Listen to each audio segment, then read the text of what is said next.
उत्तर प्रदेश के हरित प्रदेश में बसा एक छोटा सा गांव था, सुखपुर। यह गांव अपने नाम के अनुरूप ही सुख और शांति का प्रतीक था। यहाँ के लोग सरल, मिलनसार और परिश्रमी थे। गांव के चारों ओर फैले हरे भरे खेत, नीम और पीपल के पेड़ और बीच में बहती छोटी सी नदी इस गांव की शोभा बढ़ाते थे। गांव के केंद्र में एक प्राचीन मंदिर था, जहां हर सुबह और शाम आरती होती थी।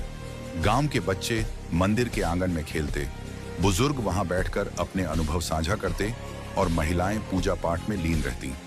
यह मंदिर केवल धार्मिक स्थल नहीं, बल्कि सामाजिक मेलजोल का केंद्र भी था। सुखपुर के लोग खेतीबाड़ी में निपुण थे। धान, गेहूं और सरसों की फसलें यहाँ की मुख्य उपज थीं। गांव के किसान आधुनिक तकनीकों का उपयोग करते हुए भी परंपराओं को नहीं भूलते थे। वे जैविक खेती को प्राथमिकता देते, जिससे उनकी उपज न केवल स्वादिष्ट होती, बल्कि स्वास्थ्यवर्धक भी। गांव की शिक्षा व्यवस्था भी सराहनीय थी।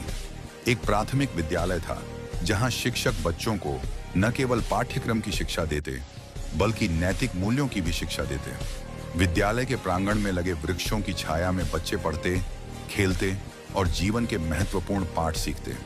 सुखपुर की सबसे बड़ी विशेषता थी वहां के लोगों की एकता। चाहे कोई त्योहार हो या संकट की घड़ी, गांववासी एकजुट होकर उसका सामना करते।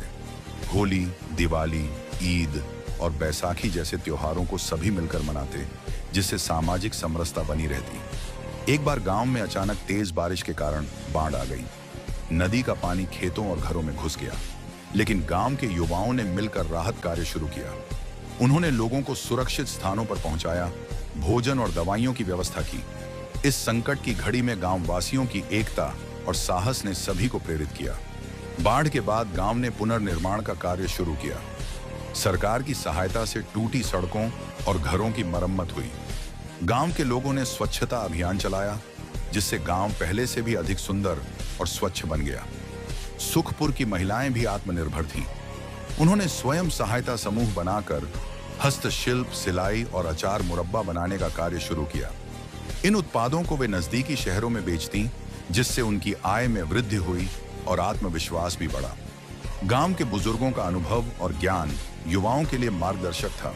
वे लोक कथाएं, कहानियां और जीवन के अनुभव साझा करते, जिससे युवा पीढ़ी अपनी जड़ों से जुड़ी रहती। सुखपुर का यह सौंदर्य वहां के लोगों की मेहनत, एकता और परंपराओं के प्रति सम्मान का परिणाम था। यह गांव वास्तव में खूबसूरत गांव कहलाने के योग्य था।